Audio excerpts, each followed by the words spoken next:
Paz e luz para todos, em nome da Semana da Mulher Espírita Pernambucana, SNEP, em nome da Comissão Estadual do Espiritismo, CE, e em nome do Centro Espírita Missionários da Luz de Tuparetama, Pernambuco, que hoje vai receber a 6ª reunião da 54ª Semana da Mulher Espírita Pernambucana, que eu dou as boas-vindas a todos vocês, que vão compartilhar um pouco desse evento tão importante para nós mulheres, para o movimento espírita pernambucano e nacional. Meu nome é Isis Miranda, eu faço parte do Centro Espírita Amor e Caridade, que fica localizado em Sucupira, Jaboatão dos Guararapes, fica na região metropolitana de Recife. E é uma imensa alegria poder participar desse evento tão importante para a nossa doutrina. Vamos falar brevemente sobre a Semana da Mulher Espírita Pernambucana, que surgiu de um sonho de Elizabeth Dantas, carinhosamente conhecida como Dona Niná, que foi diretora do Departamento Feminino da Comissão Estadual do Espiritismo e que em 1967 resolveu iniciar a Semana da Mulher Espírita Recifense, na época, e numa época onde as mulheres ainda tinham muita limitação, até mesmo para participar das reuniões e estar perante a tribuna espírita.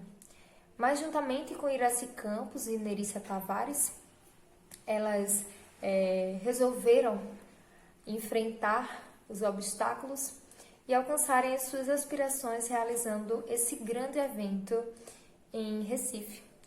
Foi um movimento muito audacioso e revolucionário para a época, só tendo base que até 1962 as mulheres, para poderem trabalhar, elas tinham que ter autorização dos maridos.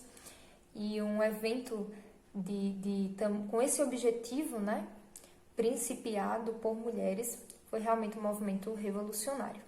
A partir do ano seguinte, 1968, a Semana da Mulher Espírita já passou a se chamar Semana da Mulher Espírita Pernambucana, em vez de apenas recifense, aumentando ainda mais a sua importância agora para nível estadual e nacional também. Esse evento, ele é realizado desde da sua primeira edição, sem nenhuma interrupção. Ele sempre acontece na última semana do mês de setembro e tem o objetivo de divulgar a doutrina espírita para todos que desejarem. Para sua realização, a cada 2 meses acontece uma reunião de planejamento do evento. Essas reuniões acontecem a cada segundo sábado dos meses pares no Tabernáculo Espírita Apóstolo do Cristo, TEAC, que fica na Encruzilhada, na cidade de Recife. Essas reuniões elas são abertas para todas as mulheres espíritas que desejem participar, colaborar e dar continuidade a esse trabalho de amor, dedicação e um trabalho tão bonito, iniciado lá atrás por Dona Niná, mas com certeza necessitando de continuidade para que ele cresça cada vez mais. Falando um pouco da nossa anfitriã, o Centro Espírita Missionários da Luz, o CEMIL, que fica em Tuparetama, Pernambuco, foi fundado em 22 de maio de 1988 por Felicidade Trajano Branquinho, Arleide Maria de Souza, José Anchieta de Araújo e Olendina Luciano. A partir de reuniões semanais que eram feitas de estudos do Evangelho no Lar, que eram realizados na Casa de Felicidade, Dona Felicidade, que teve inicialmente um contato com a doutrina espírita por algumas instituições que ficavam na cidade de Arco Verde, que também fica aqui em Pernambuco. Foram as associações, a Associação Espírita Eurípides Barçanufo e o Núcleo Espírita Assistencial de Arco Verde, o NEASA. O CEMIL ele é reconhecido pelos serviços que presta, tanto como entidade de utilidade pública, quanto voltados para a doutrina, desenvolvendo várias atividades doutrinárias e sociais, como palestras públicas, cursos e oficinas, atendimentos às crianças em situação de risco e vulnerabilidade social, visitas carcerárias, a própria Feira do Livro Espírita, que ajuda muito na divulgação doutrinária, através do trabalho com a juventude, trazendo o protagonismo juvenil. Tem também um programa Visão Espírita na Rádio Comunitária Bom Jesus FM, além de campanhas de doações solidárias. As reuniões públicas elas acontecem aos domingos às 19 horas na sede do CEMIL, que fica na rua Empresário Edilberto Leite de Souza, número 139, no centro de Tuparetama, em Pernambuco. Então, assim que vocês puderem, desejarem conhecer a instituição, com certeza ela vai estar de braços abertos para receber cada um de vocês. Bom, o nosso tema de hoje nós vamos falar um pouco sobre o tema. Céu e inferno são estados da consciência. Quem nunca parou para pensar sobre o céu e o inferno? Desde que o mundo é mundo, o homem busca respostas sobre o seu futuro, sobre o que pode acontecer depois do término da sua vida, depois da morte. Será que dói? Como é essa passagem? O que é que será que a gente sente no momento que a gente morre? Para onde é que a gente vai? E muitas vezes os questionamentos eles ficavam com uma interrogação, uma incógnita, porque ninguém tinha voltado ainda para contar o que tinha acontecido de forma mais direta. E desde aquela época lá atrás, o homem tem essa curiosidade. Se a gente voltar um pouco na história, a gente vai lá na época de Moisés, para a gente conversar um pouquinho sobre algumas coisas que nos trazem parâmetros para as percepções de céu e de inferno. E na época de Moisés, quando ele libertou o povo hebreu, da escravidão do Egito, ofertando para esse povo uma terra nova, uma terra prometida, não necessariamente no sentido que esses seres, essas pessoas imaginavam. Era uma terra nova, sim, de novas possibilidades de crescimento moral. Porém, esses espíritos ainda velhos e arraigados à matéria imaginavam que era uma nova terra de riquezas, voltadas para a materialidade. E Moisés, colocando as suas leis para serem vigoradas, acabou que ele precisou enrijecer um pouco mais essas leis. E dentro desse enrijecimento, havia muito a lei da ação e da reação, na verdade, da causa e do efeito, de acordo com o que a pessoa havia feito, né? Então, era muito o que você fizesse, você vai receber de uma mesma intensidade, no mesmo formato. Então, uma pessoa que matava, perecia da mesma forma. Era a lei do olho por olho, dente por dente. Uma pessoa que ofendesse, que machucasse os pais de uma forma violenta, era condenado com a morte. Uma pessoa que amputasse uma mão também teria a mão amputada e por aí ia. E a partir daí começou a desenvolver-se muito essa relação de fez, pagou com punição, errou, vai sofrer, errou, vai para o inferno.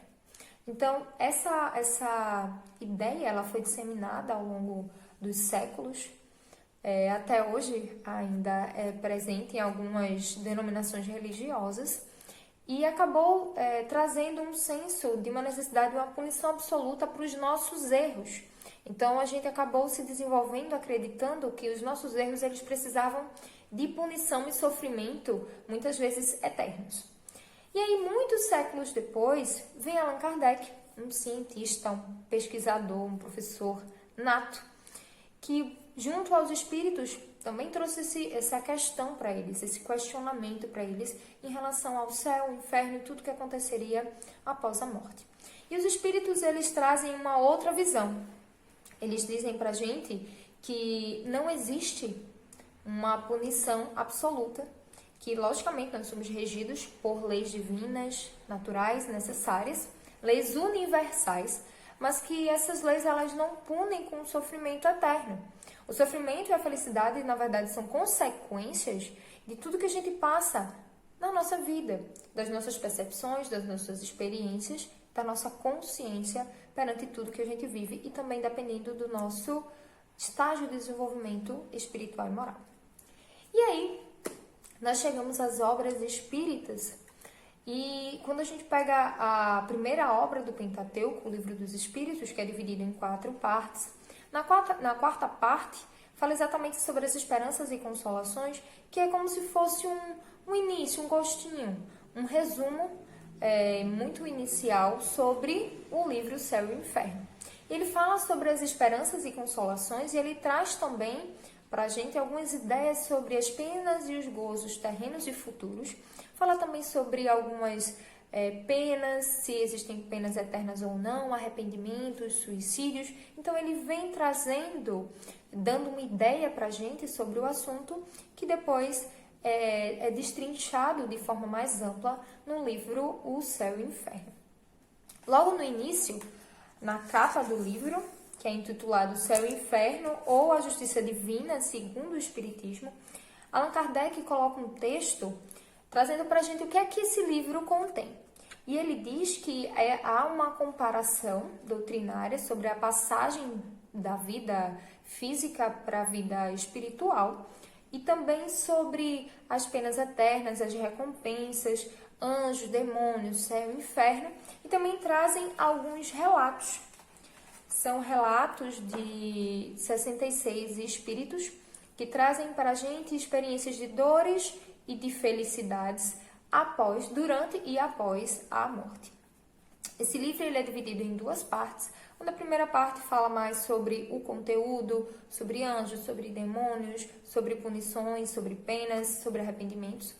E na segunda parte vem exatamente essas psicografias, trazendo vários tipos de espíritos que foram suicidas, que foram sofredores, criminosos, espíritos mais endurecidos, trazendo exatamente essa visão mais ampla de todos, vários tipos, na verdade, de espíritos e o que aconteceu com cada um deles, né? E aí, a gente vem com essa ideia já trazida de outras doutrinas religiosas sobre o céu e o inferno. E muitas vezes a gente tem a ideia de que o céu é um lugar parado. É um local que a gente chegou naquele patamar, a gente não evolui mais. É um estado de contemplação, logicamente de amor, de paz, de tranquilidade, mas às vezes dá a impressão de ter um estado de uma certa indiferença e até mesmo estagnação, onde só tem direito a estar lá os escolhidos do Senhor. Enquanto o inferno é um local de penas eternas, sofrimento, sem direito a nenhum tipo de redenção. E muitas vezes essas pessoas vão para esse inferno por não acreditarem em Deus. Tanto que para algumas religiões basta aceitar religiosamente Jesus ou qualquer outro patrono da religião, que a pessoa automaticamente já é salva sem nenhum esforço ou mérito a mais. E aí, quando a gente traz essa visão de necessidade de apenas aceitar Deus e que dependendo disso a gente pode ir para o céu ou para um inferno, ser salvo ou não, ser punido ou ser absolvido, a gente começa a observar um pouco a ideia que se tem de Deus. E muitas vezes a gente observa que as doutrinas elas trazem um Deus punitivo, vingativo, mau, que privilegia alguns e escolhe outros para irem para as penas eternas. E aí no livro Espiritismo e as Igrejas Reformadas, de Jaime Andrade, ele traz uma reflexão bem interessante, falando sobre Deus.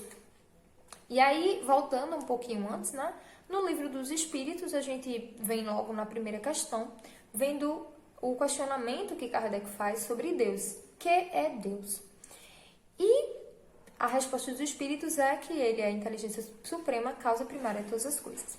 E Jaime Andrade, no seu livro, ele vem trazendo um pouquinho mais. Ele diz, se Deus é soberanamente justo e bom, como é que ele cria filhos para uns serem eleitos para o céu e outros serem condenados eternamente? E sabendo que seus filhos vão sofrer, como é que ele continua a criar esses filhos, Continua a ter essas criaturas. E além do mais, ele sendo onisciente, onipresente, onipotente, ele não consegue reverter isso e ele, até mesmo como se ele estivesse lá apenas esperando, sentado no seu trono, olhando do seu lado direito os seus filhos eleitos e do outro lado os que vão sofrer, que ele já sabe que vai sofrer. E aí outra reflexão que ele também traz é como uma pessoa que vai estar possivelmente em um céu, pode olhar um irmão, um parente, um amigo, um pai, um filho, que não teve a mesma sorte que ele, foi parar no inferno, Como é que essa pessoa vai estar realmente tranquila, feliz e cheia de amor, sabendo que uma pessoa que ela ama está sofrendo penas eternas, fogos eternos, sofrimentos eternos? Não há uma certa lógica de felicidade nessas colocações. E os espíritos, eles vêm trazendo para a gente, primeiro, uma ideia totalmente diferente de Deus, um Deus que ele não é punitivo, um Deus que ele é todo de amor, e pelo contrário, em vez de ele punir, ele nos traz oportunidades de resgate, de melhoramento, de crescimento espiritual e moral. E ele fala também que esse céu e esse inferno, que muitas vezes a gente aprende que são locais físicos, locais materiais, eles não existem materialmente. Então não existe um bairro, uma cidade, um estado que é o céu ou que é o inferno. Na verdade, o céu e o inferno, eles são estados de consciência. E a gente sabe que nós somos criados simples e ignorantes e vamos evoluindo, cada um segundo as suas obras, como vem trazendo o Livro dos Espíritos na pergunta 115. Porém, dentro desse nosso processo de evoluir, nós sofremos, nós passamos por coisas boas. E o Livro dos Espíritos também nos traz que um dos maiores sofrimentos do ser é imaginar que ele vai passar um eterno inferno, estando condenado sem direito a nenhum tipo de mudança.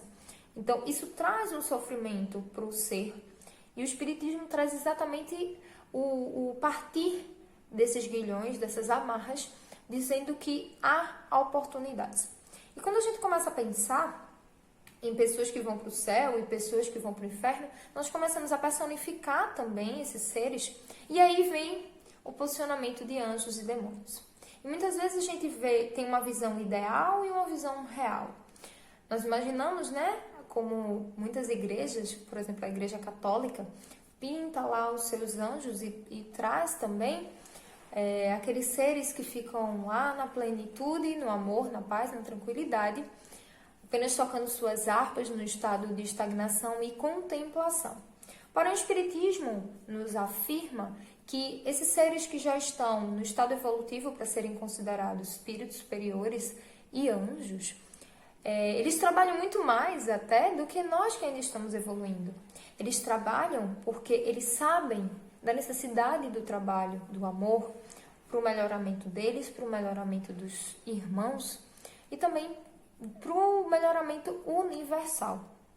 Então, a gente tira um pouco essa visão de que o ser, quando chega num patamar de perfeição, de céu, ele fica estagnado, apenas contemplando e não evolui mais e também não trabalha mais. Pelo contrário, talvez até trabalhe muito mais do que a gente imagina, né? E também tem a visão do outro lado, daquele ser que todo mundo pinta com chifres, que atiça o fogo, que aumenta o sofrimento das pessoas que estão no inferno. Que, na verdade, são os considerados demônios, que muitos consideram como espíritos ruins, forças do mal. E muitas vezes essas forças que são páreo a páreo com Deus, ou até mesmo um pouco superior, fazendo com que consiga deturpar totalmente e tomar conta totalmente da vida dos seres encarnados, e promovendo arrastamentos para o mal.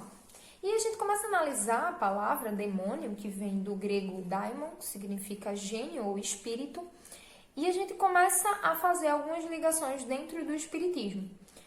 Dentro do espiritismo, poderiam ser considerados esses seres espíritos que são contra a mensagem do Cristo, até mesmo obsessores, espíritos mais endurecidos ou viciosos, que muitas vezes nos influenciam, lembrando que essa influência vai sempre ser proporcional à condição que nós damos. Que rádio nós estamos sintonizando? A nossa sintonia energética, a nossa sintonia fluídica, vai dizer muito sobre as nossas companhias e também sobre esses espíritos que se acercam de nós para nos influenciar, tanto positivamente quanto negativamente.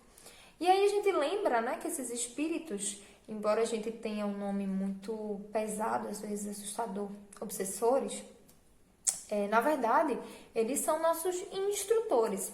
Quando a gente vai aprender uma coisa, ou, por exemplo, a gente vai trabalhar, hoje a gente está num mundo muito fitness. A gente vai trabalhar o nosso corpo para melhorarmos fisicamente, nossa saúde. Esses obsessores, eles são como se fossem os personal trainers, Então, eles fazem com que a gente trabalhe a nossa força do amor, do perdão, da caridade, da empatia, da benevolência, do olhar o outro, de ajudar o outro. E também faz com que a gente queime aquelas gordurinhas, né? Da inveja, egoísmo, do orgulho, da falta de caridade, de tudo aquilo que ainda faz a gente ficar muito arraigado à matéria. E aí, levando em consideração que existem espíritos em várias escalas, uns um pouco menos evoluídos, outros um pouco mais avançados, lembrando que ninguém é melhor do que ninguém, apenas estão em estados diferentes. Nós lembramos que todos tendem à evolução. Ninguém vai ficar estagnado em estado de contemplação, muito menos condenado a penas eternas no inferno, sofrendo para sempre. E aí a gente começa a trazer o porquê e onde está inserido esse céu e esse inferno. E como a gente falou desde o título, são estados de consciência. E esse estado de consciência ele pode estar tanto enquanto estamos encarnados, quanto na erraticidade. E aí, enquanto encarnados, a gente acaba vivendo num mundo muito material e achando que merece ser punido. E muitos de nós achamos que nós somos feitos para sofrer eternamente. Então, nós até... tem algumas pessoas que gostam, né, de se autodepreciar, de se manter triste para baixo, depressivo, no inferno que não passa e que nada melhora. Mas, na verdade, todos nós fomos criados para o amor e para a felicidade. Então, nós podemos estar, nós não somos para sempre. Então, nós vamos sempre passar por aquilo ali. E como esse céu e esse inferno são estados de consciência e percepção, vão depender muito do estado evolutivo que nós estamos, da permissividade da nossa percepção e do quanto estamos nos esforçando para sair daquele estado. Porque dificuldades todos têm. Mas aí a gente começa a lembrar que nós estamos num mundo de provas e expiações. A Terra não é um mar de rosas, um planeta de espíritos superiores. Nós temos espíritos um pouquinho menos evoluídos e nós temos espíritos um pouquinho mais involuídos. E aí, exatamente, a gente consegue ver um estado de consciência de céu e um estado de consciência de inferno dentro do próprio planeta. Por exemplo, uma pessoa que é amada, tem uma família, gosta do que faz no trabalho, conhece o Evangelho e as mensagens de Deus, de Jesus, que pratica a caridade, que pratica o amor, ela, mesmo estando no planeta de provas e expiações, mesmo tendo sofrimentos como todo mundo tem, não tem esse que não vai sofrer em algum momento, até porque são consequências das nossas próprias escolhas, mesmo assim, ele pode estar num momento de plenitude, de céu, de felicidade. Da mesma forma, existem pessoas que estão envolvidas em drogas, em vícios, maus pensamentos, maus sentimentos, aquelas pessoas que só vivem reclamando, aquelas pessoas que nada tá bom, nunca tá bom, sempre é o outro, sempre apontando, não trabalham o seu desenvolvimento moral e espiritual e muitas vezes vivem um inferno em vida. Levando em consideração que o bem e o mal, eles são necessários, principalmente nesse período que nós estamos passando, e são extremamente importantes, porque um vai ajudar o outro. O que é um pouco mais evoluído, o bem, vai ajudar o mal a se melhorar. E o mal vai ajudar como prova, né, como instrumento de prova, para quem realmente está desenvolvendo o bem. Realmente, será que a gente está convicto das nossas ações no bem? Ou é só da boca para fora? Então, o mal também é positivo. E nós precisamos passar por todas essas penas e dificuldades e até mesmo alguns sofrimentos para que a gente possa se desenvolver. Lembrando que esses sofrimentos eles são sempre proporcionais aos nossos erros. Que tipo de erros? Muitas vezes nós erramos por não ter a consciência e a prática das leis divinas que estão escritas na nossa consciência. Então, a gente acaba errando por não ter amor, por ser egoísta, por ser orgulhoso, por cometer realmente atos delituosos contra o nosso irmão, contra nós mesmos. E aí, nosso sofrimento, nosso resgate, vai ser proporcional à quantidade de faltas, vamos dizer assim, que nós temos. Se eu sou uma pessoa que eu tenho muitas faltas e muitos erros, provavelmente eu vou sofrer muito mais do que uma pessoa que tem menos. Isso é proporcional e cada um segundo as suas obras. Não é uma coisa para todo mundo, tá? Não tem um padrão. E a partir do momento em que a gente começa a perceber nossos erros e querer melhorar, começa a surgir uma coisinha bem importante que se chama arrependimento. E é o primeiro passo para que a gente saia desse estado de inferno e comece a migrar para o estado de céu de consciência. E a partir desse arrependimento, nós começamos um estado de purificação, através de expiações, e também de ter a oportunidade de reparar os nossos erros. Lembrando que não necessariamente eu preciso sofrer extenuadamente para poder resgatar. Eu posso resgatar de outra forma. Não é como a lei mosaica, olho por olho, dente por dente. Eu matei uma pessoa, eu vou ter que morrer da mesma forma. Eu assassinei várias pessoas numa guerra, eu vou ter que agora ter um sofrimento, uma morte terrível. Eu cometi um abuso com alguém, agora eu vou reencarnar para ser abusada? Não, não necessariamente. Eu posso, por exemplo, resgatar as vidas que eu fiz perder, que eu matei, agora cuidando delas, me formando em medicina, enfermagem, fisioterapia, buscando o melhoramento dessas pessoas, trabalhando por minorias, trabalhando por mulheres que são abusadas, por crianças que são abandonadas. Então, nós podemos resgatar também pelo amor. E tudo isso faz com que a gente se melhore onde a gente ainda tinha erros. Então, a gente vai começando a construir nosso melhoramento. E a gente começa a tocar o orgulho pela humildade, o egoísmo pela caridade, a inutilidade pela utilidade, maus pensamentos e ações por bons pensamentos e boas ações. E essas correções, elas só vêm quando a gente está pronto, quando a gente está pronto para aceitar e acolher os nossos erros e também as oportunidades que nos são ofertadas, até mesmo para contribuir de forma muito positiva nas escolhas do que a gente vai precisar passar na próxima encarnação. Lembrando que tem alguns espíritos que mesmo assim não estão muito prontos para contribuir de forma muito direta para essas escolhas, mesmo assim a espiritualidade amiga sempre presente, como diz na pergunta 262 do Livro dos Espíritos, eles auxiliam esse espírito para que ele possa resgatar e aprender na próxima reencarnação da melhor forma possível. E aí a gente lembra também que é normal, é comum, fases um pouco mais densas, mais infernais na nossa vida. Mas existe uma diferença entre você viver uma determinada situação, um determinado momento onde você não está bem, você entra num inferno mental e você vai sair dali e voltar ao que era. É muito diferente de você viver esse estado continuamente. E a gente precisa realmente reverter esse estado, porque ainda existem pessoas que gostam de estar no inferno de consciência. E aí, saindo um pouco dessa questão do estado do espírito na materialidade, vamos falar um pouquinho sobre esse estado de consciência na erraticidade também. Quantos de nós achamos que quando a gente morrer, quando nós desencarnamos, nós seremos merecedores de sofrimento, né?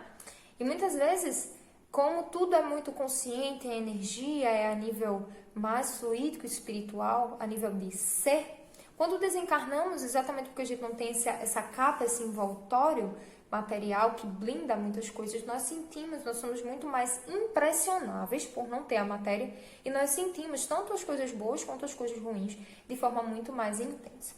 E isso faz lembrar, dentro dessa nossa tendência à punição, à culpa, a ser condenado, que no livro Libertação, de André Luiz, psicografado por Chico Xavier, ele fala que na erraticidade, uma das visitas que ele foi fazer, havia um local onde haviam espíritos, juízes, que julgavam e condenavam os espíritos que ali chegavam, e eles aceitavam essas condenações porque eles achavam que eles precisavam passar por todo o sofrimento para poder se melhorar. Ou muitas vezes nem para isso, para poder realmente pagar as coisas que eles deviam ter feito na existência anterior. E a gente sabe que esse estado de felicidade ou infelicidade, ele vai muito do grau de perfeição e imperfeição. E tudo isso é um processo. E aí algumas pessoas, elas até brincam um pouco, trazendo a questão do espiritismo, né? As outras doutrinas trazem um inferno muito presente, até colocaram um purgatóriozinho ali no meio, mas tiraram, muitas pessoas dizem, o espiritismo tirou o fogo do inferno e transformou na lama do umbral. Mas na verdade a gente tem que lembrar que o umbral, ele é um estado momentâneo, não é um estado permanente. O espírito ele vai permanecer naquele estado vibracional e de consciência até ele despertar. Uns mais rápidos, outros mais lentos, mas a espiritualidade amiga sempre está próxima para que a gente possa sair desse estado menos favorecido para um estado de luminosidade. Lembrando também, né, que no umbral não tem só coisa ruim. Até porque se eu perguntar para vocês quem quer ir para o umbral, ninguém quer, mas se eu perguntar quem quer ir para o nosso lar, vão ter muitas mãos levantadas, mas a gente precisa lembrar que o nosso lar é um centro de assistência que fica dentro do umbral. Então, sempre há luz e trevas para poderem se ajudar. Um ajudar o outro com exemplo, o outro para afirmar o desenvolvimento e a evolução.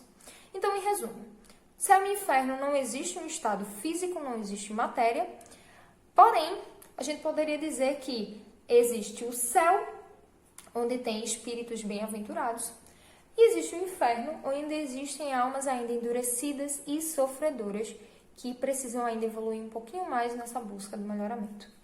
E aí no livro Libertação, André Luiz, ele fala o seguinte: a rigor não temos círculos infernais, de acordo com os figurinos da antiga teologia, né? Diabinhos, chifrinhos, tridentes, atiçando fogo e aumentando o sofrimento, onde se mostram indefinidamente gênios satânicos de todas as épocas. E sim temos esferas obscuras em que se agregam consciências embotadas na ignorância, cristalizados no ócio reprovável ou confundidas no eclipse temporário da razão. Desesperadas e insubmissas criam zonas de tormentos reparadores. Semelhantes criaturas, no entanto, não se regeneram à força de palavras. Necessitam de amparo eficiente que lhe modifique um tom vibratório, elevando-lhe o modo de sentir e pensar. Então, muitas vezes a espiritualidade, ela chega junto. Infelizmente, nem todas as vezes o espírito consegue visualizar devido ao alto padrão vibratório. Os espíritos, eles precisam baixar seu padrão vibratório para auxiliar aquele irmão, ou muitas vezes precisam de outros espíritos que possam auxiliar, porque eles são mais facilmente vistos por aqueles sofredores. E Emmanuel, no livro Renúncia, ele diz o seguinte: que inferno ou purgatório são estados de espírito em tribulação por faltas graves e em vias de penitência regeneradora. Então, são estados de transição. Nós saímos de um estado de sofrimento devido às coisas que nós fazemos ainda erradas, mas nós tendemos a ir evoluindo para que um dia, quando chegarmos no estado de perfeição que nos é permitida, nós possamos realmente estar na tranquilidade, na paz, com amor, mas trabalhando para o melhoramento, porque enquanto tiver um dos nossos irmãos necessitados em sofrimento, nós não estaremos completamente felizes ao lado do Cristo e de Deus, nosso Pai. Bom, o céu e o inferno existenciais, né? Esse inferno e esse céu, eles têm muito a ver com as nossas experiências, as experiências que a gente tem ao longo das nossas vidas, e também o nosso compromisso ou descompromisso com a mensagem do Cristo. Perdão. Tem pessoas que têm tudo. Carro, casa, um casamento perfeito, filhos, dinheiro, sucesso profissional, saúde, e mesmo assim são infelizes. Não é raro nós vermos pessoas influentes, famosos, cantores, atores, pessoas que muitas vezes são espelhos e são invejadas por outras pessoas pelo padrão de vida que têm, financeiramente, materialmente falando, que são infelizes, que se suicidam. O número é muito grande. E não é de agora, isso vem de muito, muito tempo atrás. De pessoas que se deixam piorar-se muitas vezes por não se sentirem completas ou úteis ou necessárias à evolução. Então, elas se permitem estar num estado de sofrimento. Enquanto existem pessoas que estão totalmente num estado de sofrimento material e são altamente felizes. Pessoas doentes, pessoas sem nenhum tipo de condição financeira, pessoas que vivem com muitas necessidades em todos os sentidos e que, ao mesmo tempo, têm a felicidade, o amor e a luz de Deus no seu coração. Isso faz com que eles se transportem para um estado mais próximo do céu. E, enquanto isso, tem outras pessoas que acham que só vão ser felizes quando? Quando eu tiver uma casa, quando eu tiver um carro, quando eu passar no concurso público, quando eu casar com um homem bonito, rico, de preferência que goste de trabalhar. Então, muitas vezes a gente coloca uma condição que a gente esquece que a gente pode ser feliz sem ter nada disso, né? A felicidade, ela não depende de material. A felicidade, ela não depende nem da religião. Tanto que, independente de religião, a gente pode ter pessoas que estão nos dois estados. E a gente tem que também compreender que dentro da doutrina espírita, enquanto pessoas que acreditam nessa verdade, as coisas também não acontecem de um dia para o outro, né? As coisas são progressivas de acordo com o nosso esforço, o nosso merecimento. Né? Então, mas finalmente, como é que a gente pode sair dessa? Como é que a gente pode se salvar? Como é que a gente pode buscar essa luz do céu? E a gente começa questionando algumas coisas. O que é salvação? O que é salvação? O que é salvar-se? Por que as pessoas buscam tanto a salvação? Por onde eu posso me salvar? Salvação do quê? Salvação de quem? Salvação por que situação? Então, a gente vem desde muito tempo, até mesmo dentro das religiões, buscando uma salvação passiva. Passiva. As leis de Deus, elas estão escritas na nossa consciência, mas muitas vezes a gente espera que Deus venha do nosso lado, segure as nossas mãos e nos arraste para a evolução. E a gente esquece que isso é um processo individual, único, nosso, precisa ser ativo, precisa ser de dentro para fora. Deus, ele nunca vai nos punir por nada. Pela verdade, né? Bem na verdade, ele nos dá a oportunidade de reparação e de agirmos da melhor forma possível. Muitas vezes o nosso auto-julgamento, a falta de percepção e autoconhecimento, de amor para conosco mesmo, faz com que a gente entre nesse processo de autossabotagem, de tendência a se manter estagnado numa regressão muito grande. Isso impede, isso nos deixa estagnado, a gente não consegue andar para frente. E a gente precisa quebrar um pouquinho isso. Até porque nós ainda estamos numa infância espiritual. Não é assistindo palestra que eu vou me melhorar. Não é indo para toda semana tomar passe no centro, e vou lá no CEMIL, em Tuparetama, tomar passe no centro todo sábado, todo domingo. Não vai resolver. Se eu não for ativo no meu processo de melhora, isso não vai acontecer. Não é um passe de mágica. Não vai adiantar, eu vou assistir 1 milhão de palestras de Valdo, Haroldo Dutra, vou assistir todo mundo. Não vai resolver se eu não resolver dar o primeiro passo. E aí é um caminho de desenvolvimento que a gente tem a percorrer, onde esse conhecimento, a gente tem muitas coisas na mão. A gente tem o Pentateuco, traz o Evangelho, traz as lições do Cristo, o Livro dos Espíritos tira as nossas dúvidas sobre as mais diversas coisas, os mais diversos assuntos.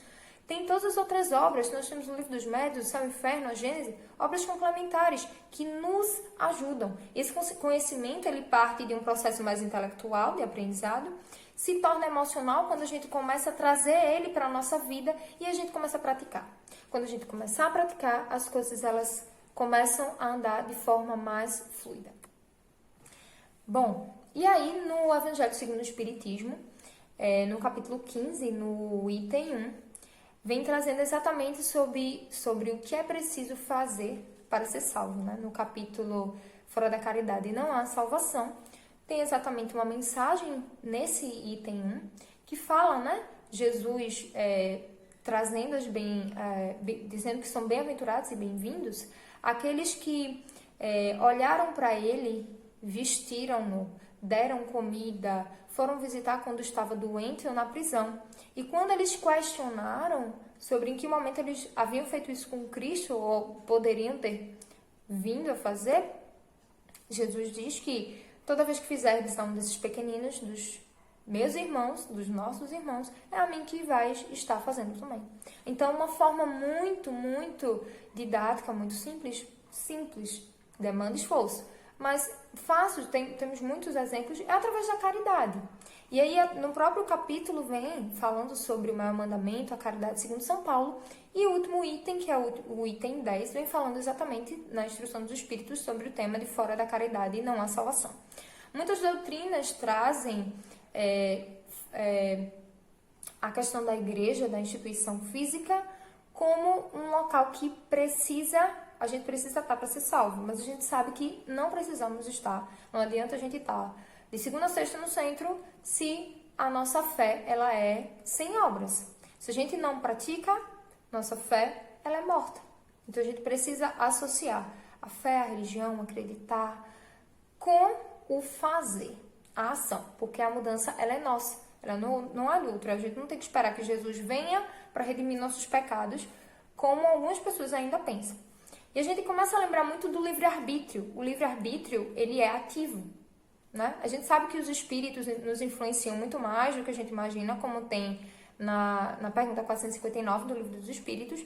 Porém, esses espíritos eles só nos influenciam para melhor ou para pior, de acordo com aquilo que a gente já escolhe, a gente já tem tendência. Não tem um espírito que vai pegar uma pessoa que é boa e vai transformar em ruim, nem vai pegar uma pessoa ruim e do nada vai transformar em boa. Tudo é de acordo com a nossa frequência, com o nosso adiantamento.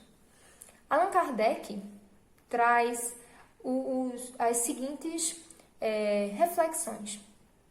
Ele diz: os espíritos são criados simples e ignorantes. Somos folhas de papel em branco, mas dotados de aptidões para tudo conhecerem, para tudo progredirem em virtude do livre-arbítrio.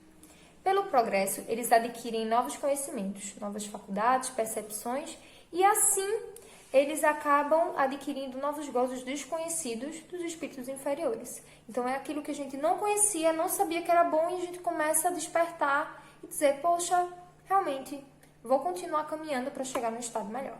Eles veem, ouvem, sentem e compreendem o que os espíritos atrasados não podem ver, sentir, ouvir, quiçá compreender ainda. A felicidade está na razão direta do progresso realizado. Essa é uma frase bem conhecida dentro do movimento espírita. E ele continua: de sorte que, de dois espíritos, um pode não ser tão feliz quanto o outro, unicamente por não possuir o mesmo adiantamento intelectual e moral, sem que por isso precise estar cada um em um lugar distinto. Então, muitas vezes, até dentro de uma mesma família, existe um espírito que ele é um pouco mais... já trabalhou, já caminhou um pouquinho mais, e o espírito que ainda está mais iniciante na sua caminhada. E aí, a gente precisa sempre ter esperança nessa mudança, para que esse nosso inferno mental se transforme em céu o mais rápido possível, né? A gente precisa tomar as rédeas da nossa vida. Somos seres únicos, necessitados de sermos ativos. Com o nosso livre-arbítrio, a gente precisa tomar as rédeas, a gente precisa se autoconhecer, se autodescobrir, parar um pouco de se vitimizar. As pessoas que passam muito tempo se vitimizando, às vezes não é um fato, às vezes é uma vida inteira, a gente perde uma existência inteira. E a gente tem vários exemplos de pessoas que conseguiram sair de um estado de inferno para um estado de céu. E a gente lembra de Saulo. Foi o que Saulo fez, né? Tão perseguidor do Cristo. E num belíssimo encontro narrado no Evangelho dele com o nosso irmão maior, ele finaliza dizendo: Senhor, o que queres que eu faça? E depois de tanto sofrimento, de tantas buscas pregando em nome do Cristo, ele chegou a dizer que não era mais ele que falava por ele, agora era o Cristo que habitava e falava por ele. Então, houve um primeiro passo dele, um desejar sair da zona de conforto, né? Maria Madalena também, dentro da sua trajetória de erros, ela terminou como? Terminou seus dias junto aos leprosos, trabalhando com amor, redimindo toda uma existência de erros. a gente precisa também buscar o Cristo. Não basta a gente só se tornar passivo, né? O Cristo diz pra gente: vinde a mim, vós que estáis cansados e sobrecarregados. Isso dá um alívio pra gente, dá um conforto. Mas ele continua: aprendei de mim, que sou manso e pacífico de coração. Então, eu estou aqui para te ajudar, mas pega o meu exemplo, segue, que você também vai conseguir. Todos nós somos luzes, todos nós temos o potencial de sermos muito similares ao Cristo. Pode ser que demore mais, pode ser que demore menos, mas todos nós temos o potencial divino dentro de nós.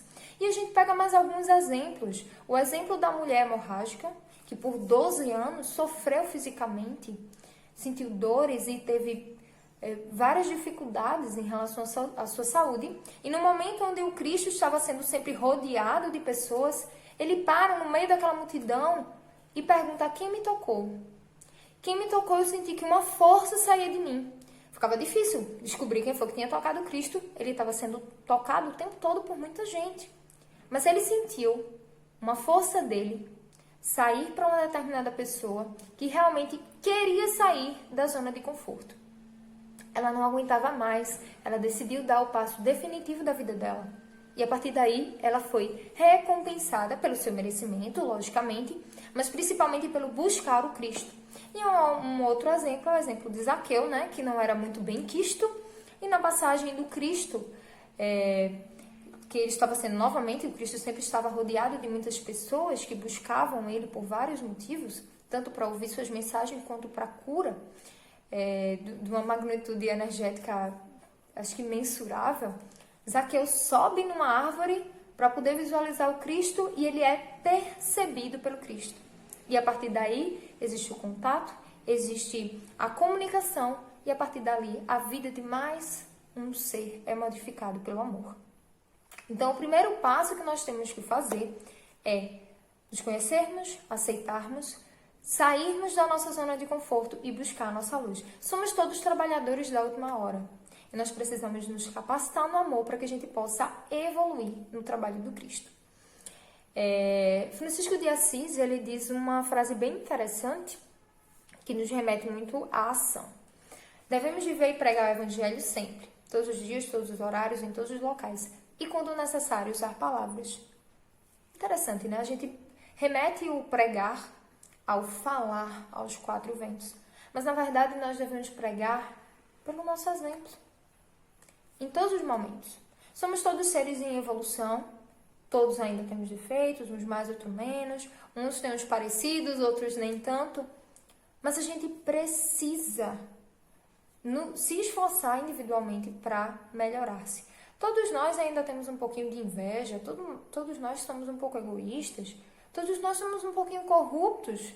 Todos nós ainda temos um pouquinho de falta de amor. Mas a gente pode trabalhar junto. Nós temos que ter gratidão e agradecer pela oportunidade da reencarnação que Deus nos oferta a todo momento. E a gente lembra, né, da oportunidade de resgate e melhoramento que houve em Capela, onde eles tinham um grande desenvolvimento tecnológico, financeiro, material, mas a moralidade não tinha nada, ou tinha muito pouco. Então eles vieram para um planeta um pouco menos evoluído. Isso fez com que eles precisassem estar mais juntos, dependiam mais um do outro, e eles começaram a desenvolver a moralidade. E hoje a gente vê que está um pouco difícil a questão da reencarnação. Quantos de nós conhecemos pessoas que querem ter 10 filhos? 5 filhos? 3 filhos? A maioria ou não quer, ou quer 1, 2, 3 no máximo. Então, isso reduz a quantidade de possibilidades reencarnatórias. E a gente sabe que a fila está grande. Quando a gente desencarnar para enfrentar a fila todinha ainda para retornar, eu espero que a gente consiga retornar. Então, a gente tem que pensar que a nossa encarnação agora, ela está nos dando oportunidade agora. A gente não pode deixar para a próxima, para quando eu vier, para quando eu reencarnar. Porque essa possibilidade pode demorar tanto tempo que a gente vai estar perdendo tempo. Logicamente, a gente aprende na espiritualidade, sem dúvida, mas aqui na Terra, materializados, é que a gente tem esse acesso da melhor forma para a nossa evolução, do que a gente possa aproveitar o que é que a gente está fazendo da nossa vida, o que é que a gente está fazendo da nossa reencarnação. Eu conheço uma pessoa que ela disse assim, eu queria tanto fazer isso, um curso disso. Aí eu falei assim, por que você não faz? Aí ela disse pra mim que não faria porque ela já tem mais de 60 anos. E eu disse, e o que é que tem a ver? O que é que tem a ver? Enquanto estamos aqui, nós estamos aprendendo. E além do mais, deixar de exercer uma coisa que você tanto quer, isso é uma autopunição, né? Isso é uma autossabotagem. Então, que a gente possa aproveitar a nossa reencarnação da melhor forma possível. Lembrando que nós temos as obras básicas do Espiritismo, os livros complementares, o tempo todo para nos auxiliar, para tirar dúvidas, para fortalecer o nosso espírito, para assim a gente caminhar de forma mais segura. Isso vai fazer com que a gente caia menos, ou pelo menos quando a gente cair, a gente levante mais rapidamente, mais equilibradamente, né? Nós temos Jesus como modelo e guia, já vem no Livro dos Espíritos, na pergunta 625, dizendo que ele é o modelo e guia para que a gente possa seguir e evoluir. Então, a gente precisa estudar o Cristo como o Cristo, uma personificação de modelo, não apenas o Cristo lá longe, eu nunca vou chegar, eu nunca vou ser. A gente precisa exercer essa capacidade de iluminar. E aí a gente vai começar a sair um pouco desse caos e sermos iluminados. E aí tem uma charge bem interessante que o pessoal passa muito na internet, onde tem um grupo de pessoas onde é perguntado para esse grupo, né? Quem quer mudança? Todo mundo quer. Aí perguntam, quem quer mudar? Ninguém quer. Então, essa mudança é o diferencial para que a gente possa se melhorar. Logicamente, a passos limitados, porque nada acontece de um momento para o outro, mas a gente precisa iniciar, repensar nossas atitudes, nossa reforma íntima, nossa forma de agir. E aí, na pergunta 1012, pergunta se há lugar no universo. Haverá um lugar no universo, lugares circunscritos para as penas e gozos dos espíritos segundo seus merecimentos. E aí ele diz que cada um tira de si mesmo o princípio da sua felicidade ou da sua desgraça. Então, por toda parte, nenhum lugar circunscrito ou fechado existe, né? Então, a gente já falou bastante sobre isso, que existe apenas o nosso estado de consciência. E aí, para a gente finalizar, a gente deve lembrar que não existe condenações eternas. Sempre existem outras chances. Aproveitemos nossa reencarnação da melhor forma possível. Mergulhemos na essência de Deus que há dentro de nós. As leis de Deus estão escritas na nossa consciência, mas nós somos Deus. Nós somos parte da inteligência que formou todo o universo. Nós somos deuses também. Então, que a gente possa aproveitar essa essência e que a gente possa sair da caverna da ignorância para a luz. E a gente vai enxergar todas as possibilidades que Deus nos dá todos os dias. Que Deus é amor, Ele está em nós. E que a gente possa sair desse inferno consciencioso, da nossa consciência, para a luz, para o céu. Bom, agradecemos a todos a paciência, o carinho de nos ouvir nessa sexta noite da 54ª Semana da Mulher Espírita Pernambucana. E nós já convidamos todos a assistirem amanhã. A palestra vai ser às 20 horas com a nossa irmã Ivanira Miranda, daqui de Recife, e o tema vai ser o desenvolvimento da doutrina espírita na Revista Espírita. Vai ser pelo Instagram, que é o @smep.2020. Então, esperamos todos vocês com todo carinho. Vamos encerrar essa conversação com uma prece.